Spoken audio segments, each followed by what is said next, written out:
There is a secret that most people never discover in their entire lifetime. They search for healing, for peace, for abundance, and they search in all the wrong places. They look outward, toward remedies, toward other people, toward circumstances that might finally shift in their favor. But Joel Goldsmith saw through this illusion completely, and what he found changed everything. The truth he uncovered is this: you are not a human being trying to reach God. You are not a struggling soul hoping for divine intervention. You are not separate from the source that created galaxies and breathes life into every living thing. You are an expression of that very source, whole, complete, and eternally sustained by an intelligence that never fails. This is not poetry. This is not a comforting idea to soothe your pain. This is the foundational spiritual reality that, once genuinely understood, begins to dissolve the false beliefs that have generated suffering, lack, and confusion in your life. When you truly grasp who your divine self is, the entire landscape of your existence starts to shift. Most teachings ask you to improve yourself, to become more worthy, to earn God's favor through effort or discipline. Goldsmith rejected this entirely. Your divine self needs no improvement. It was never broken. It has never been absent. The only thing that has kept you from experiencing its full power is a mistaken identity.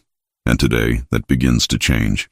Joel Goldsmith spent decades teaching that the greatest mistake a human being can make is to identify with the limited personal self. The self that fears, the self that lacks, the self that gets sick, the self that feels alone. He called this the human concept of self, and he taught that it is not who you truly are. It is a mistaken perception, inherited from generations of unconscious living. When you wake up in the morning and your first thought is about a problem, a worry, or a lack, you are operating from that false identity. You are seeing yourself as a vulnerable human navigating a threatening world, and from that perspective, life confirms your fears. Challenges grow larger. Healing feels distant. Abundance seems reserved for others. But here is what Goldsmith discovered through years of deep contemplation and spiritual healing work.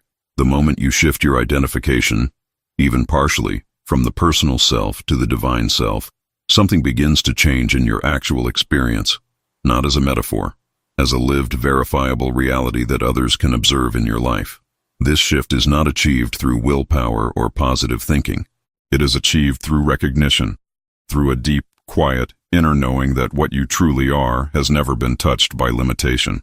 Your divine self is the Christ consciousness that Goldsmith spoke of, the presence of God individualized as you, right now, in this moment. You may be wondering what it actually feels like to recognize your divine self. Many people expect a dramatic mystical experience, lightning, visions, overwhelming emotion. And while profound experiences do happen for some, Goldsmith consistently taught that the recognition often begins quietly. It begins as a subtle but unmistakable inner stillness. It is the moment when, in the middle of a crisis, something inside you simply knows that all is well. Not because the crisis has resolved, it may not have yet, but because you have touched, even briefly, the part of you that exists beyond the crisis. That part does not panic. That part does not beg. That part rests in a completeness that no external condition can disturb. This is your divine self making itself known, and Goldsmith taught that each time you consciously return to this stillness, each time you choose the higher identity over the frightened personal self, your capacity to live from that level deepens. It is not an overnight transformation. Over weeks and months of practice, the recognition becomes more natural, more accessible, more real in your daily experience. The practical implication is remarkable. When you stop identifying with limitation, limitation loses its grip. When you stop treating disease as your ultimate reality, your consciousness opens to the healing presence that Goldsmith witnessed, transforming hundreds of lives, not through miracles requested, but through truth recognized. Let us be clear about what this teaching is and what it is not, because Goldsmith was always precise about this distinction. Recognizing your divine self is not a technique for getting what you want. It is not a spiritual strategy to manipulate outcomes. It is not a shortcut to bypass the genuine inner work that transformation requires. Goldsmith would be the first to warn you against using spiritual truth as a tool for personal gain. What it is a returning to what you have always been but temporarily forgotten. Think of it like this. Imagine a wave on the ocean that somehow became convinced it was separate from the water. It would feel isolated, vulnerable, dependent on winds and tides. But the moment it recognized itself as the ocean expressing, everything would change. Not because its circumstances changed, but because its identity changed. You are that wave. And the ocean is the infinite, self-sustaining, ever-present life that Goldsmith called God. Not a distant deity, but the very substance of your being. This recognition is available to you right now, in this moment, regardless of what condition you are facing. It does not require years of study, though deepening always helps. It requires only sincerity and willingness to look beyond what the senses report. Over the coming scenes, you will discover exactly how this recognition unfolds in real lives, how ordinary people, facing extraordinary challenges, found their way back to their divine self and experienced the transformation that follows. Consider the story of a man named Frank. He had spent 15 years battling a chronic condition that doctors managed but never resolved. He had tried every treatment available, followed every recommendation, and still woke each morning with the same heaviness, the same limitation pressing down on his days. He was not a man who gave up easily, but by the time he encountered Goldsmith's teachings, he was quietly exhausted in a way that medication could not touch. What Frank discovered was not a new treatment, it was a new identity. He began sitting in stillness each morning, not asking God to fix him, but practicing what Goldsmith called the recognition of spiritual completeness. He would quietly affirm inwardly, "I am not this condition. The life that animates me is whole and has never been diseased." This was not denial. He still saw his doctors. He still followed medical guidance responsibly. But something began shifting in Frank over the following months.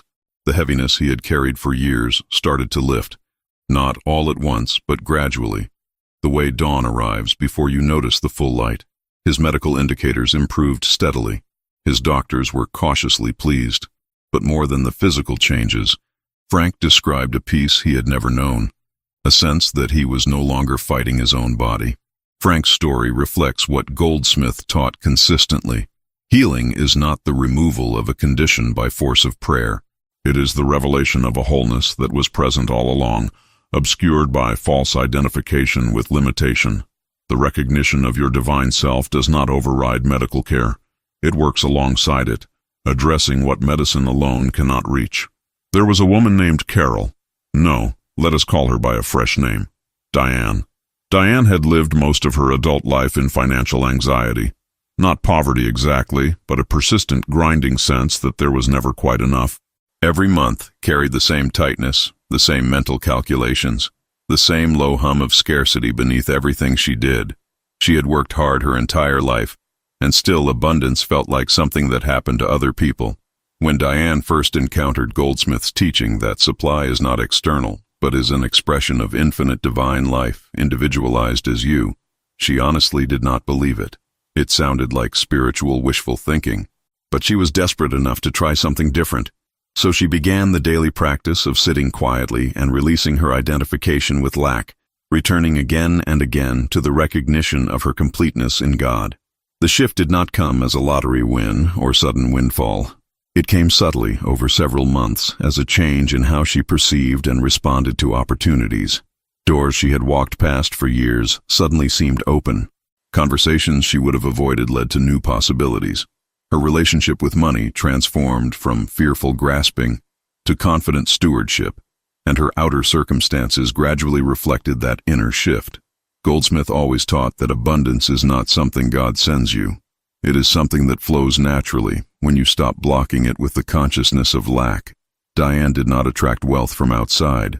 She uncovered the supply that was always flowing through her divine self and learned to stop standing in its way. Not every story of recognition unfolds smoothly, and Goldsmith never pretended otherwise. Consider Thomas, another name already used. So let us meet Aaron. Aaron was a man who came to these teachings during what he described as the most disorienting period of his life. His marriage had ended. His sense of identity, which had been so tightly bound to being a husband and provider, had completely collapsed. He felt not just sad, but genuinely lost, as though the self he had always known had disappeared.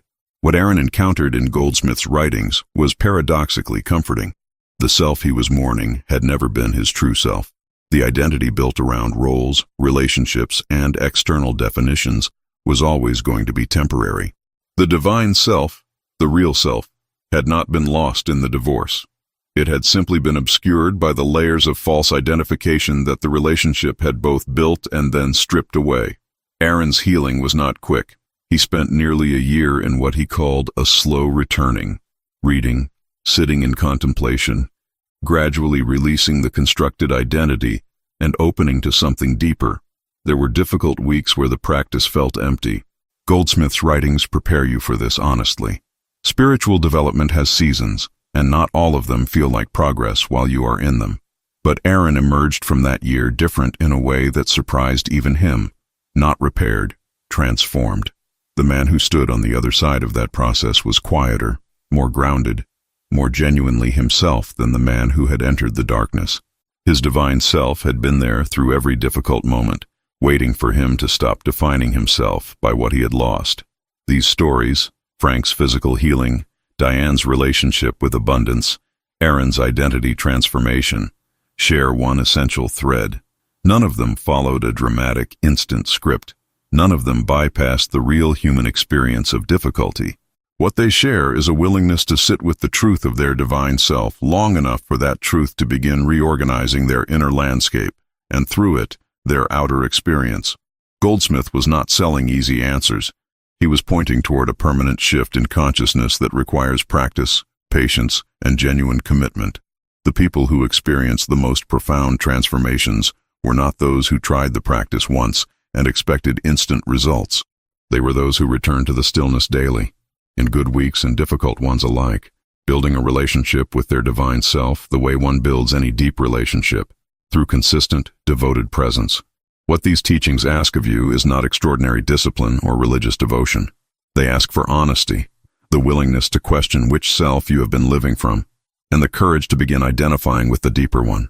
That honesty, practiced over time, produces changes that are both subtle and unmistakable, changes that people around you notice before you can fully articulate them. If these transformation stories have stirred something real in you, like this video to help others discover these teachings. Subscribe for more. Joel Goldsmith wisdom delivered with depth and care. And comment below.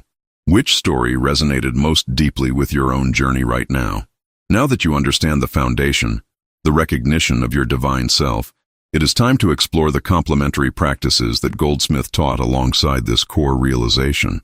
Because recognition alone, while powerful, deepens considerably when supported by specific inner disciplines that he refined over decades of spiritual healing work. These are not separate techniques but extensions of the same central truth. The first complementary practice is what Goldsmith called the practice of the presence. This is the art of consciously returning your awareness throughout the ordinary moments of your day to the reality of God's presence as your life. Not reciting a formula, not performing a ritual, but genuinely pausing in the middle of a conversation, while washing dishes, while sitting in traffic, and inwardly acknowledging, the infinite life is here, expressing as me, right now. This practice seems deceptively simple, and it is simple, but simple is not the same as easy, because the untrained mind resists stillness. It wants to analyze, plan, worry, and fill every moment with mental noise. The practice of the presence is a gentle but persistent retraining of attention, teaching the mind to rest in awareness rather than activity, to touch the ground of being that is always present beneath the surface of thought. Goldsmith taught that this practice, maintained consistently over weeks and months, begins to produce what he called a quality of inner light, a perceptible shift in the texture of your inner life that makes you less reactive, more grounded, and more naturally aligned with what he called the divine flow of your existence. The second complementary practice Goldsmith emphasized is what he called impersonalization. This is one of his most distinctive and practically powerful teachings, and it is also one of the most challenging for Western minds to fully embrace. Impersonalization means recognizing that the negative conditions appearing in your experience, disease, conflict, financial pressure, emotional pain, are not personal. They are not yours. This does not mean they are not real in your experience. It means they do not originate in you as a divine being. They originate in what Goldsmith called the universal human belief in separation from God, a collective consciousness of limitation that you have unknowingly absorbed, not a condition native to your true nature. When you impersonalize a problem, you stop feeding it with the energy of personal identification. In practice, this sounds like an inner whisper. This fear does not belong to my divine self. This condition is not an expression of the God life that I am. I do not accept it as mine. I release it back to the nothingness from which it came. This is paired with what Goldsmith called nothingization, the recognition that anything not of God has no real power, no real substance, no real permanence. You are not denying the appearance. You are refusing to grant it ultimate reality. For many people, this practice produces a surprising immediate effect. The emotional charge around a problem diminishes. When you stop treating a challenge as a personal attack or a permanent verdict, it loses some of its psychological grip. And as the grip loosens, inner clarity returns. And with clarity comes guidance. And with guidance comes appropriate action. Spiritual listening is the third practice that Goldsmith placed at the heart of his teaching. And of all the practices he offered, this is perhaps the one most foreign to modern spiritual seekers who have been trained to speak at God rather than listen for the still, small voice that speaks from within. Most prayer, as commonly practiced, is a monologue directed upward. Goldsmith's prayer is a receptive silence. He described this as entering a state of inner quiet and simply waiting, not with the tense waiting of someone expecting a specific answer, but with the open waiting of someone who trusts that the infinite has something to communicate when the noise of personal thinking subsides. The instruction is simply, be still, and let the truth announce itself from within you. Do not reach for it. Do not demand it. Create the inner space and allow it. For beginners, this practice often feels unproductive at first. The mind wanders. Thoughts crowd in. Insights do not arrive on schedule. Goldsmith was honest about this learning curve. He taught that the capacity for genuine spiritual listening develops gradually over weeks and months of regular practice, and that the early sessions, even when they feel empty, are building the inner receptivity that deeper experiences require. The fruit of spiritual listening is not always a dramatic revelation. More often it is a quiet knowing, a sense of direction, a release of anxiety, a sudden perspective on a problem that you had been too close to see clearly. These quiet gifts accumulate over time into a transformed relationship with your own inner life, one where the divine self speaks and the personal self learns, gradually, to trust what it hears. These three practices, the practice of the presence, impersonalization with nothingization, and spiritual listening, form an integrated inner ecology. They are not performed in isolation. They weave together into a daily rhythm of consciousness that, over time, becomes less a discipline you practice and more a way of being you inhabit. This is what Goldsmith meant when he spoke of living from the divine self, rather than merely visiting it occasionally. Imagine your day restructured around these principles. You wake and spend even 5 quiet minutes in the practice of the presence, not as obligation, but as genuine returning to your ground. During the day, when a challenge arises, you pause and apply impersonalization, withdrawing the personal charge from the problem and recognizing its ultimate unreality. In the evening, you create space for spiritual listening, releasing the day's accumulation and opening to the deeper current of your being. This rhythm is sustainable. It does not require hours of formal practice or retreat from ordinary life. Goldsmith himself was deeply engaged with the world, teaching, counseling, writing, traveling. His teaching was always about bringing the spiritual awareness into the midst of life, not escaping life to find spirituality. The divine self is not encountered only in temples or meditation rooms. It is encountered in the grocery store, the difficult conversation, the medical waiting room. What changes is not your circumstances, at least not immediately. What changes first is your relationship to your circumstances, and from that changed relationship, outer conditions begin, gradually but unmistakably, to respond. Let us be honest about the challenges now, because Goldsmith always was. One of the most common obstacles people encounter when they begin this inner work is what might be called the credibility gap, the distance between what the teachings claim and what your actual daily experience seems to confirm. You sit in stillness and recognize your divine self in the morning. Then life happens. And life, for most people, does not immediately cooperate with spiritual recognition. The boss is still difficult. The diagnosis has not changed. The bank account reflects the same numbers. The relationship carries the same friction. And the mind, trained by a lifetime of evidence-based thinking, begins to whisper, "This is not working. You are believing something beautiful, but not true. Return to the hard facts and stop pretending." This is the critical moment that Goldsmith addressed with great compassion and great clarity. He did not promise that spiritual recognition would instantly reorganize your outer circumstances. He taught that the work happens first in consciousness, in the invisible realm, and that the outer world responds in its own timing, which is rarely the timing the personal self would choose. The gap between inner recognition and outer confirmation is not evidence that the teaching is false. It is evidence that you are in the process. He used a powerful image. The seed planted in winter does not betray the farmer who planted it just because nothing is visible above ground. The invisible work of germination is the most essential part of the whole process. Your inner work during the credibility gap is not wasted. It is the most important work you will ever do.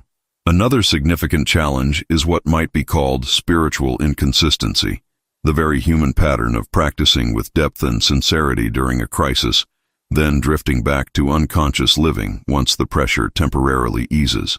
This is not a character flaw. It is simply the nature of attention, which tends to be most focused when pain is most acute. Goldsmith understood this pattern intimately and addressed it throughout his writings. The problem with crisis-driven practice is that it treats the divine self as an emergency resource rather than a constant reality. You return to stillness when you are desperate, then forget it when life feels manageable. This creates a spiritual life that is reactive rather than generative, always catching up with circumstances rather than living from a depth that shapes them. Goldsmith consistently encouraged his students toward the daily practice that does not depend on the presence of crisis to motivate it.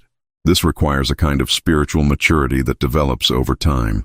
You cannot force yourself into it through guilt or discipline alone.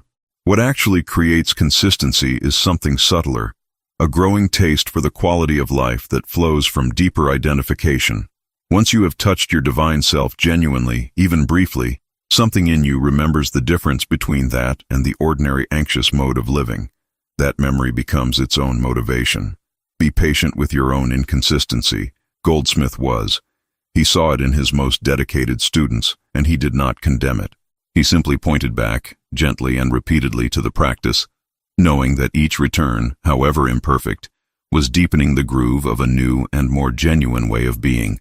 There is a third challenge that strikes many sincere seekers, the fear that the teaching is too passive, that impersonalizing problems and resting in recognition is somehow a spiritual bypass, a way of avoiding the practical action, the professional help, the real-world engagement that difficult situations actually require. This concern deserves a direct answer because Goldsmith himself was direct about it. He never taught passivity. He taught right-ordered action, action that arises from inner clarity rather than from panic or compulsion. There is a profound difference between acting from fear and acting from spiritual groundedness. Both may look similar from the outside. Both may involve doctors, lawyers, financial advisors, honest conversations, practical decisions. But the inner origin of the action shapes its quality, its effectiveness, and its ultimate outcome in ways that matter enormously. When you consult a doctor from a consciousness of terror, you may miss the guidance that comes quietly in the consultation. When you consult the same doctor from a consciousness of inner steadiness, having already touched the ground of your divine self, you are more present, more discerning, more able to collaborate effectively in your own healing. The spiritual practice does not replace the doctor. It changes the consciousness you bring to the appointment. Goldsmith's teaching always held the spiritual and practical together. He healed people spiritually and always respected the role of conventional medicine and professional guidance. He taught that the divine self is not expressed by withdrawing from life, but by bringing a transformed consciousness into full engagement with it. Perhaps the deepest challenge of all is what Goldsmith called the pull of the senses, the constant gravitational force of outer appearances that draws your identification back to the surface level of existence. You wake with inner clarity. Then you check your messages, your symptoms, your bank balance, your relationships, and the world of appearances asserts its claim on your attention with tremendous force. The senses report loudly. The divine self speaks quietly. And in most moments, volume wins. Goldsmith taught that this is not a battle to be won through force. Resisting the pull of appearances with mental effort only gives them more energy. The practice is not resistance but redirection. Gently, repeatedly, without self-criticism, returning your attention to the deeper reality beneath what the senses report, like redirecting a river. You do not stop the water by building a wall against it. You create a new channel and let the water find its natural course. This redirection becomes more natural over months of practice. The appearances do not necessarily change immediately, but your relationship to them transforms. You begin to see them the way Goldsmith described, as transient conditions in a material world, real enough on their own level, but not the final word about who you are or what your life will become. The senses report what has been created by past consciousness. Your divine self is creating what comes next. If these insights into real spiritual challenges are speaking to something you have lived, like this video to support this work, subscribe for deeper teachings delivered consistently, and comment which challenge resonates most with where you are right now on your path. Once you have established a foundation in the core recognition and navigated the early challenges, Goldsmith's teaching opens into what might be called advanced integration, the art of living from your divine self, not only in dedicated practice times, but in the full texture of your daily life, including its most demanding and unglamorous moments. This is where the teaching becomes truly radical in its practical implications. Consider what it means to bring divine self-awareness into your work. Not merely to pray before a difficult meeting, but to fundamentally shift your identity from that of a vulnerable employee or competitive professional to that of the divine life, expressing its gifts through a particular set of skills and circumstances. From this identity, work becomes less a performance and more a flow. Decisions arise with less friction. Creativity surfaces more readily. Relationships with colleagues shift in ways that cannot always be explained, but are consistently observed. Goldsmith himself demonstrated this integration throughout his career. His counseling sessions, his writing, his teaching, all were conducted from a state of deep inner alignment that those around him could feel. He was not performing spirituality. He was living it, which meant that his divine self was available in every conversation, every written sentence, every moment of genuine contact with another soul. This is the standard he invited his students toward, while being utterly realistic about the gradual nature of that journey. The advanced practitioner does not graduate from challenges. They develop a different relationship with challenges, meeting them as opportunities for deeper recognition rather than as evidence of spiritual failure. Advanced integration also means bringing the recognition of your divine self into your relationships, and this is where the teaching becomes simultaneously most beautiful and most demanding. Because relationships, more than almost any other arena of life, are designed to surface the places where you are still living from the false personal self. Every significant relationship will eventually press exactly the right buttons to expose your remaining identifications with fear, lack, control, and unworthiness. Goldsmith offered a practice for relationships that he considered among his most important teachings.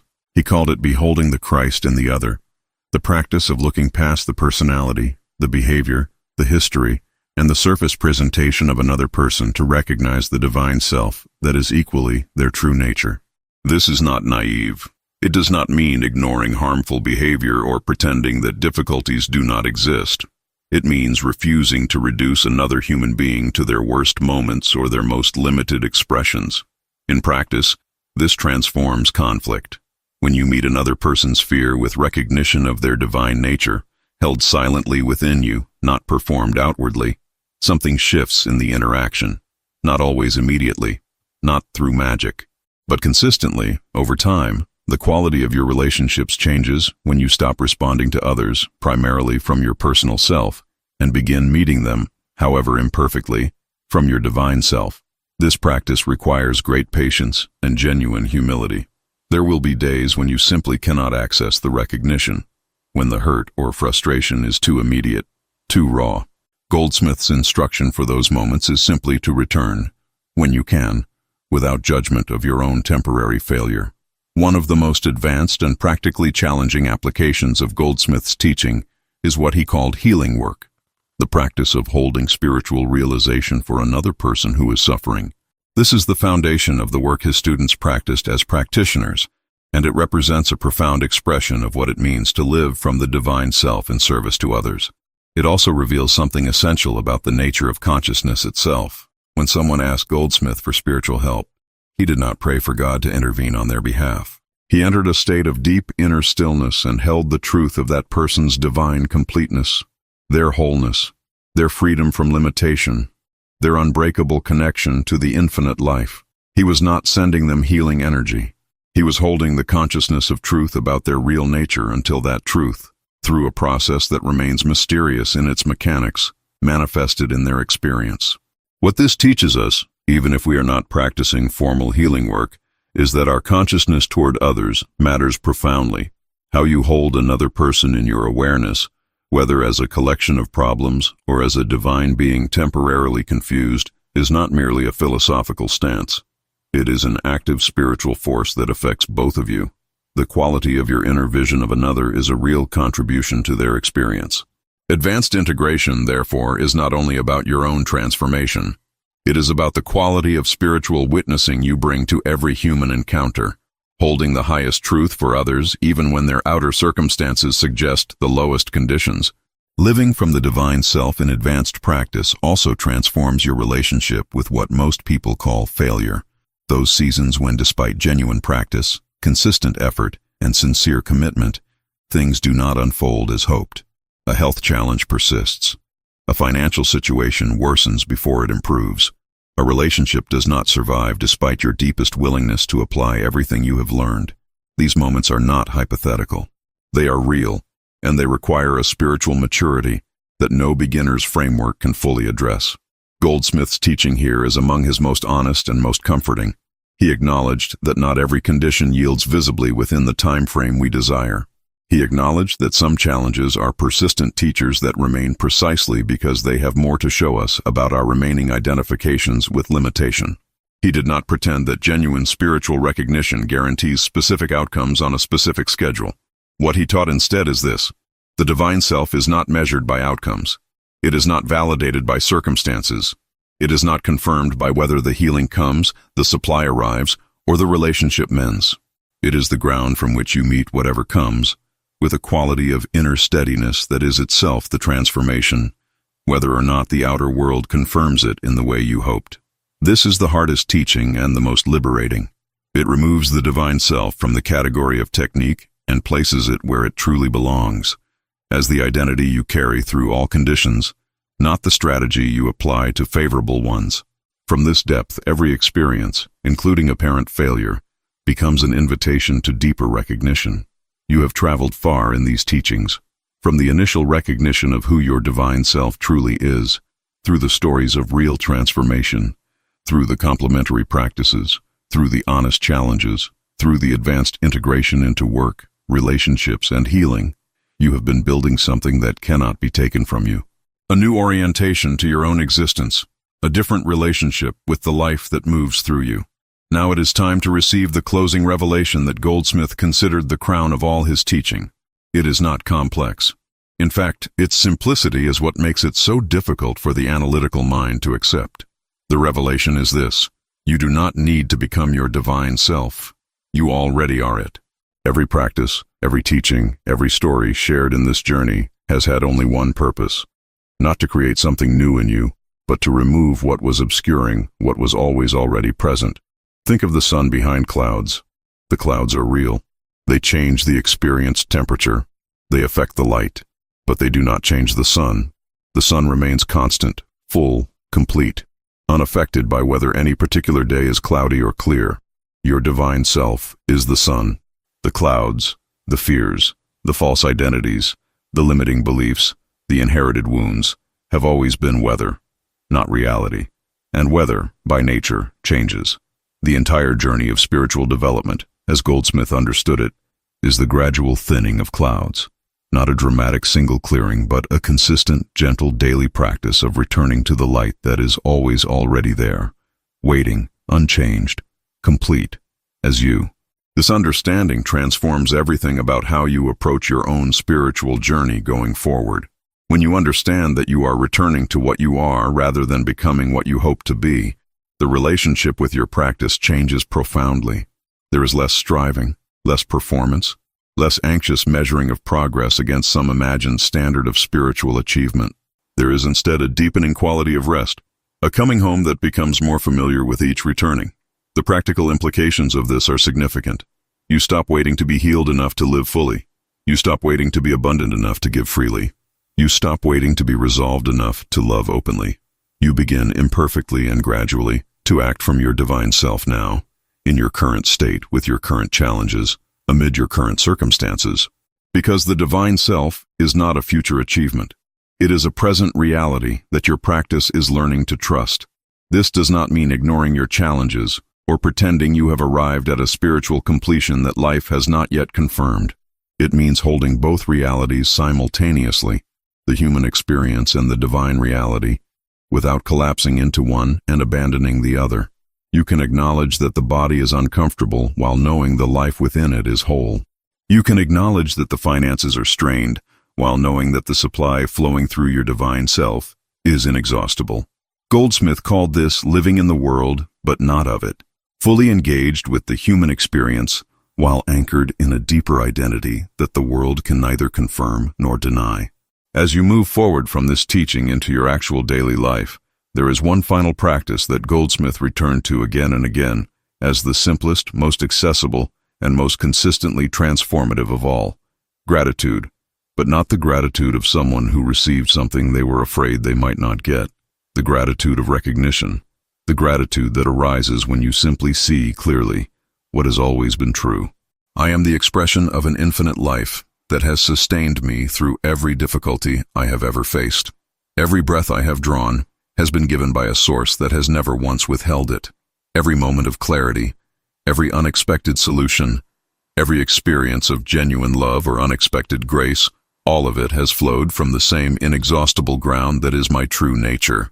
This is not something I earned, it is something I am. This recognition, held quietly in the morning and returned to throughout the day, accumulates into a quality of inner life that Goldsmith described as the peace that passes understanding, a settledness that does not require good circumstances to maintain itself, that is not disrupted by difficulty, that does not need to be earned or sustained by effort, because it arises naturally from knowing who you truly are. You do not need to wait for your circumstances to improve before you access this peace. You do not need to resolve every challenge before you begin living from your divine self. You begin now, exactly as you are, in exactly the life you have. And from that beginning, imperfect and sincere, everything gradually, unmistakably, and permanently begins to change. You have arrived at something real today, not a collection of interesting ideas to add to your spiritual library and revisit occasionally, not a motivational experience that fades by tomorrow morning. If you have genuinely followed this journey, if even one moment in these teachings touched something that recognized itself, then something has shifted in your consciousness that will continue working in you long after this video ends, in the quiet hours, in the difficult moments, in the ordinary days that are actually anything but ordinary. Joel Goldsmith spent his life pointing toward a truth so simple it nearly escapes notice. You are not a human being seeking God. You are God's own life, individualized, expressed, sustained, and forever complete. Every healing he witnessed, every transformation he catalyzed, every life permanently altered by these teachings, all of it pointed to this single recognition. Not a belief held intellectually, but a truth known inwardly, lived daily, deepened continuously over weeks and months and years of sincere practice. The path forward is not complicated. It is simple, though not always easy. Return to stillness. Practice the presence. Impersonalize what arises. Listen for the quiet inner voice. Behold the divine in others. Act from your deepest identity rather than your most frightened one. Return again and again, without judgment, to the recognition of who you truly are. Do this not because you must, but because the quality of life it produces is unlike anything the personal self can manufacture. If your understanding of your divine self has genuinely expanded through these Joel Goldsmith teachings, like this video so others can find their way to this truth. Subscribe for more transformative teachings delivered with depth and sincerity. And comment, "I am transformed" below, to mark this moment as the beginning of your conscious return to the wholeness that has always been yours.